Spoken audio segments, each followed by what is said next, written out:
வணக்கம். தினமலர்.com மாலை 4 மணி செய்திகள். முக்கிய நிகழ்வுகள்.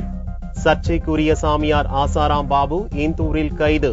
இரவோடு இரவாக ஜோத்பூருக்கு அழைத்து வந்த போலீசார். டீசல் விலைக்கு லாரி உரிமையாளர்கள் சம்மேளனம் கடும் எதிர்ப்பு.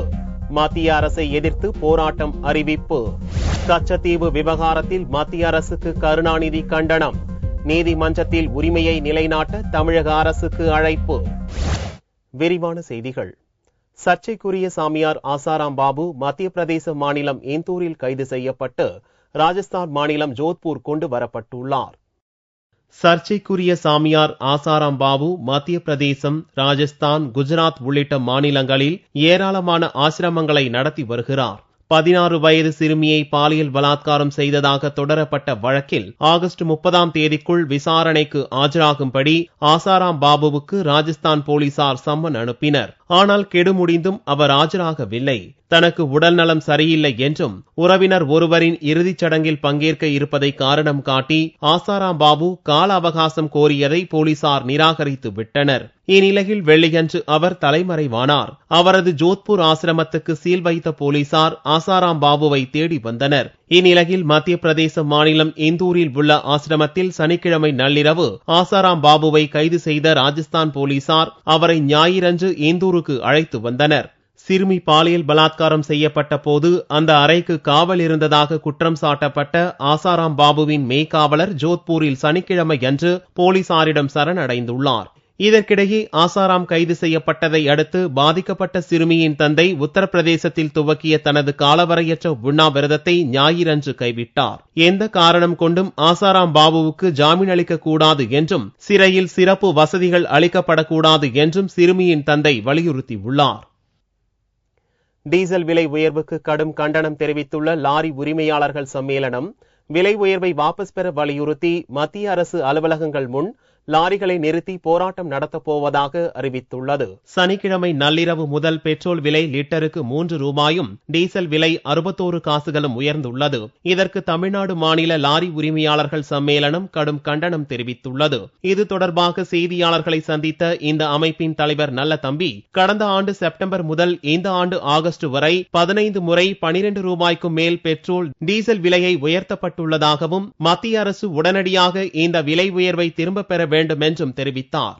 பெட்ரோலுக்கு 2 ரூபாய் 95 பைசாவும் டீசலுக்கு சுமார் 63 பைசாவும் விலை உயர்த்தியுள்ளார்கள்.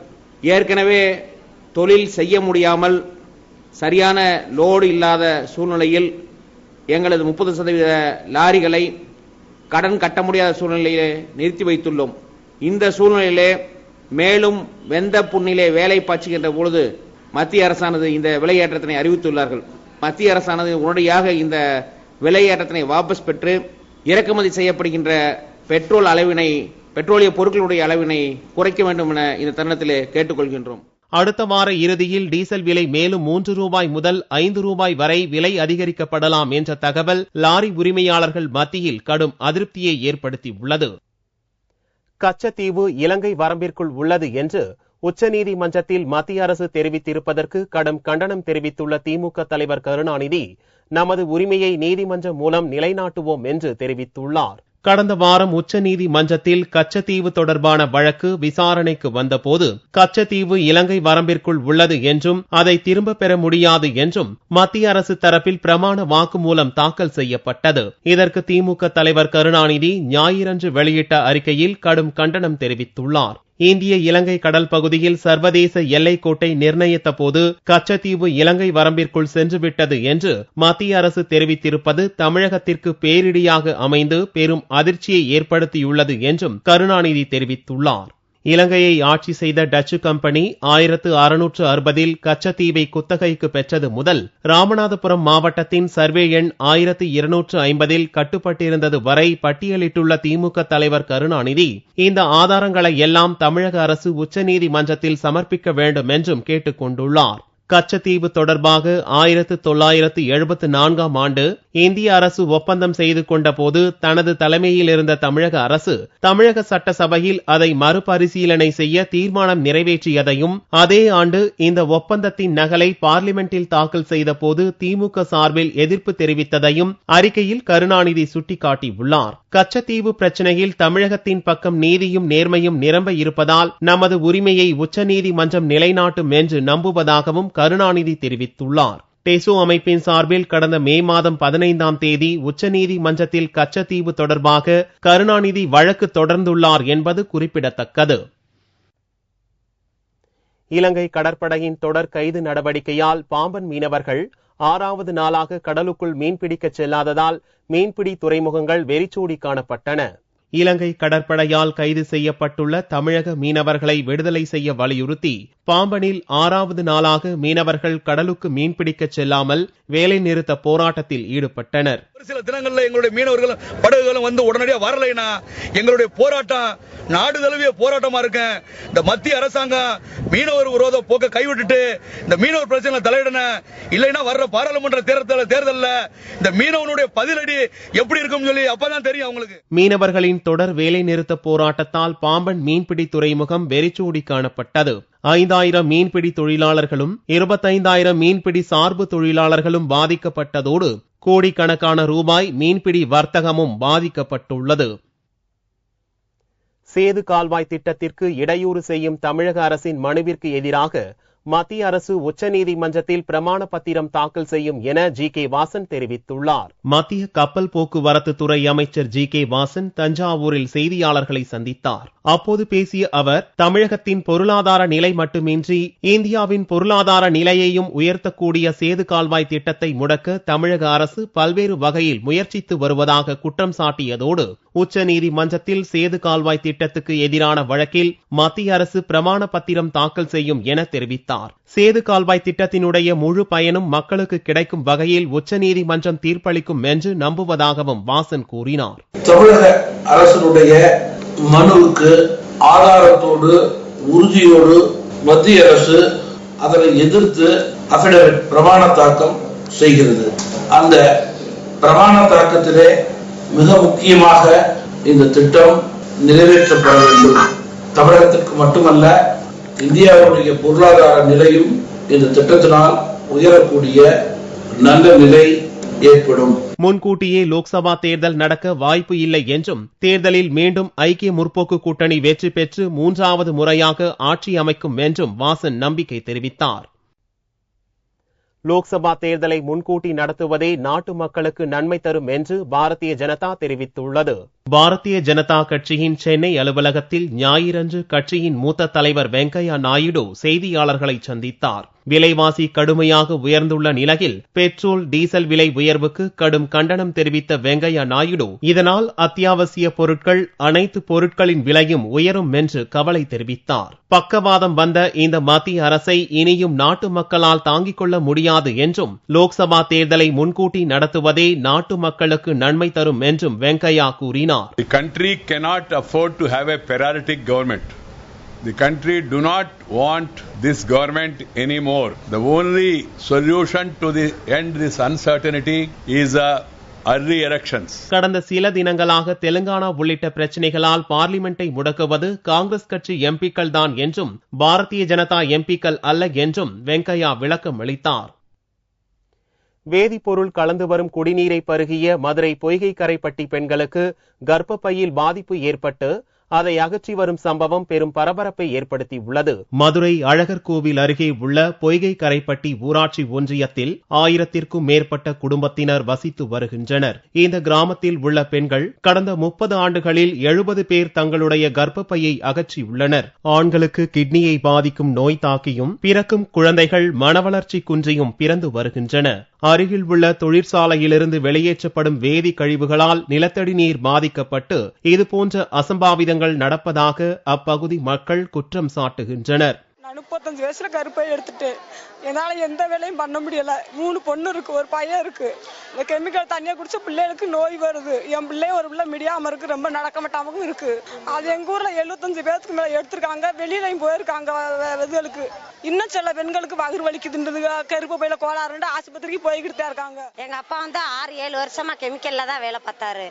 6-7 வருஷத்துல லாஸ்டா இப்ப ஒரு வருஷத்துக்கு முன்னாடி முடியாம விழுந்தாரு. என்ன நாங்க ட்ரீட்மெண்ட் பார்க்கும்போது 2 கிட்னியுமே ஃபெயிலியர்னு சொல்லிட்டாங்க. எங்க அப்பா இப்ப இறந்துட்டாரு. அதுக்கு காரணம் எங்க பக்கத்துல இருக்கிற ஒரு கெமிக்கல் ஃபேக்டரி ஒண்ணு இருக்கு. கெமிக்கல் கலந்ததுனாலதான் குடிநீர் பாதிச்சிருச்சு. அதை கொதிக்க வச்சோம்னா அடியில வெள்ளை வெள்ளையா ஒரு பொடி வந்து கலந்து கீழே அடியில நிக்குது. அதை உடனே மூடணும். பல்வேறு கேடுகளை விளைவிக்கும் இந்த தொழிற்சாலையை மூட வலியுறுத்தி அப்பகுதி மக்கள் தொடர்ந்து போராட்டங்களை நடத்தி வருகின்றனர். இதனிடையே தங்களுடைய தொழிற்சாலையிலிருந்து வெளியேறும் கழிவுகள் மறுசுழற்சி செய்யப்பட்டே வெளியேற்றப்படுவதாகவும், இது தொடர்பாக பொதுமக்கள் தொழிற்சாலையை வந்து ஆய்வு செய்யலாம் என்றும் தனியார் கெமிக்கல் ஃபேக்டரியின் இயக்குனர் அபிலாஷ் நாராயணன் கூறினார். இந்த கம்பெனில மெயினா இன்னைக்கு speciality chemicals for leather processing and pharmaceutical active ingredients manufacturing பண்றோம். பட் சொல்றாங்க இங்க ஆக்சுவலா என்ன நடந்ததுன்னு சொன்னாங்கன்னா, அவங்க சோ கால்டு டிஸ்சார்ஜ்னு சொல்றது இங்கேருந்து 3 கிலோமீட்டர் ஊர் இருக்கு. அதுக்கு நடுவுல எவ்வளவோ இண்டஸ்ட்ரீஸ் எவ்வளவோ புழக்கம் இருக்கு. நாங்க எங்க கம்பெனில ஸ்பாட்ல இருந்து ஒரு 100 ஃபீட் தள்ளி இருக்கிற போர்வெல்லே நீங்க வாட்டர் சாம்பிள் பீரியாடிக்கலா நாங்களே மானிட்டர் பண்றோம். அது ரெக்கார்ட்ஸ் பப்ளிக்லி அவைலபிள். இன்ஃபேக்ட் இப்ப யாராவது எக்ஸ்டர்னலா சாம்பிள் பண்ணி செக் பண்ணணும்னாலும் பண்ணலாம். இந்நிலையில் குடிநீரில் வேதிப்பொருள் கலந்து வருவது குறித்து மருத்துவ குழுவினர் ஆய்வு செய்ய மாவட்ட கலெக்டர் சுப்பிரமணியன் உத்தரவிட்டுள்ளார். சேலம் அருகே மஞ்சளில் ஊடுபயிராக கஞ்சா பயிரிட்ட 2 விவசாயிகளை போதைப்பொருள் தடுப்பு பிரிவு காவல்துறையினர் கைது செய்தனர். சேலம் மாவட்டம் அருநூத்து மலை பகுதியில் கஞ்சா செடி பயிரிடப்பட்டுள்ளதாக சேலம் மண்டல போதைப்பொருள் தடுப்பு பிரிவு காவல்துறையினருக்கு ரகசிய தகவல் வந்தது. இதையடுத்து அருநூத்து மலையில் போலீசார் திடீர் சோதனை மேற்கொண்டனர். அப்போது காளியாகோவில் பகுதியைச் சேர்ந்த கோவிந்தன் மற்றும் மாணிக்கம் என்ற விவசாயிகள் தங்களுடைய விவசாய நிலத்தில் மஞ்சளுடன் ஊடுபயிராக கஞ்சா செடி பயிரிட்டிருந்ததை கண்டுபிடித்தனர். இருவருடைய நிலத்திலும் பயிரிடப்பட்டிருந்த சுமார் 11 லட்சம் மதிப்பிலான 270 கிலோ கஞ்சா செடிகளை போதைப்பொருள் தடுப்பு பிரிவு போலீசார் அழித்தனர். விவசாய நிலத்தில் கஞ்சா செடிகளை பயிரிட்ட விவசாயிகள் இருவரையும் கைது செய்த போலீசார் அவர்களை நீதிமன்றத்தில் ஆஜர்படுத்தி சிறையில் அடைத்தனர். முன்பதிவு சீட்டில் அமர்ந்து கொண்டு இறங்க மறுத்து ரயில்வே போலீசாரிடம் அடாவடி செய்த பெண்ணால் வைகை எக்ஸ்பிரஸ் ரயில் அரை மணி நேரம் காலதாமதமாக புறப்பட்டு சென்றது. சனிக்கிழமை அன்று சென்னை எழும்பூரிலிருந்து மதுரை நோக்கி சென்ற வைகை எக்ஸ்பிரஸ் ரயிலில் முன்பதிவு செய்த இருக்கையில் அமர்ந்து கொண்டு இறங்க மறுத்ததோடு டிக்கெட் பரிசோதகர் மற்றும் ரயில்வே போலீசாரிடம் வாக்குவாதத்தில் ஒரு பெண் ஈடுபட்டார். இதையடுத்து டிக்கெட் பரிசோதகர் முத்துக்குமார் செங்கல்பட்டு ரயில்வே போலீசாரிடம் புகார் செய்தார். அவர்களிடமும் வாக்குவாதத்தில் ஈடுபட்ட அந்த பெண் முன்பதிவு இருக்கையிலிருந்து எழுந்திருக்க மறுத்துவிட்டார். ரயில் திருச்சி சந்திப்பிற்கு வந்தடைந்த போது அந்த பெண்ணிடம் ரயில்வே பெண் போலீசார் பேச்சு நடத்தினர். இறுதியில் ஏசி பெட்டியில் இடம் தருவதாக கூறிய பின் அந்த பெண் முன்பதிவு இருக்கையை காலி செய்தார். இந்த டிக்கெட் அடுத்தவங்க ரிசர்வ் பண்ணிருக்காங்க, நீங்க கொஞ்சம் எந்திரிங்க, அதுக்கப்புறம் பாப்போம் அப்படின்னு. அதான் எந்திரிக்க முடியாது, நான் இங்கதான் உட்காந்துருப்பேன் அப்படின்னாங்க. அதுக்கப்புறம் நான் திரும்ப வந்து கூப்பிட்டு சொன்னேன், மேம் அவர் ரிசர்வ் பண்ணவருக்கு நம்ம இடம் கொடுக்கணும், நீங்க தயவுசெய்து கொஞ்சம் வெக்கேட் பண்ணுங்க அப்படின்னு மறுபடியும் கேட்டேன். மறுபடியும் எந்திரிக்க முடியாதுட்டாங்க. எழும்பூரிலிருந்து திருச்சி வரை அடாவடி செய்து கொண்டு வந்த அந்த பெண்ணால் வைகை எக்ஸ்பிரஸ் ரயில் அரை மணி நேரம் தாமதமாக திருச்சி வந்தடைந்தது. இதனால் பயணிகள் பெரும் சிரமத்திற்கு உள்ளாயினர். எக்மோர்ல இருந்து உட்கார்ந்துட்டு அவங்க எந்திரிக்க மாட்டேங்கிறாங்க. எக்மோர்ல இருந்து அவர் பொலைட்டா பேசிட்டே வராரு, என்னால இறங்க முடியாது. டிடி வந்தாரு தாமரத்துல இறங்குங்கம்மா, அவரும் பொலைட்டா சொன்னாரு, முடியவே முடியாது, நீ என்ன வேணாலும் பண்ணிக்கோ அப்படின்ட்டாங்க. திருச்சி ரயில்வே போலீசார் நடத்திய விசாரணையில் அந்த பெண்ணின் பெயர் ஜெயந்தி என்பதும் அவர் மதுரை அண்ணாநகர் பகுதியைச் சேர்ந்தவர் என்பதும் தெரிய வந்தது. பிறகு அந்த பெண்ணுக்கு அறிவுரை கூறிய போலீசார் அந்த பெண்ணை விழுப்புரத்திலிருந்து மதுரை செல்லும் பேசஞ்சர் ரயிலில் ஏற்றி அனுப்பி வைத்தனர். தங்கத்தின் விலையில் ஞாயிறன்று மாற்றம் இல்லை. 1 சவரன் தங்கம் 22,736 ரூபாய்க்கு விற்கப்பட்டது. 1 கிராம் தங்கம் 2,842 ரூபாயாக இருந்தது. வெள்ளி 1 கிராம் 59 ரூபாய் 50 காசுகளுக்கு விற்கப்பட்டது. பார் வெள்ளியின் விலை 55,630 ரூபாயாக இருந்தது. உழைக்கும் எண்ணம் கொண்ட திருநங்கைகள் பரதநாட்டியம், கரகாட்டம், ஆடல் பாடல் கொண்ட கலை நிகழ்ச்சிகளால் தங்களது திறமைகளை வெளிப்படுத்தினர். திருநங்கைகளுக்கான தாய் தோழி அமைப்பு சென்னையில் வித்தியாசமான நிகழ்ச்சி ஒன்றை நடத்தியது. தங்கள் திறமைகளை வெளிக்காட்டிக் கொள்ளவும் அதன் மூலம் வரும் வருமானத்தை வைத்து திருநங்கைகள் கையேந்துவதை தடுக்க முடியும் என்றும் அவர்கள் நிரூபித்துள்ளனர். தங்களாலும் தனிப்பட்ட திறமைகளை வெளிப்படுத்த முடியும் என்று அசத்தி காட்டினர்.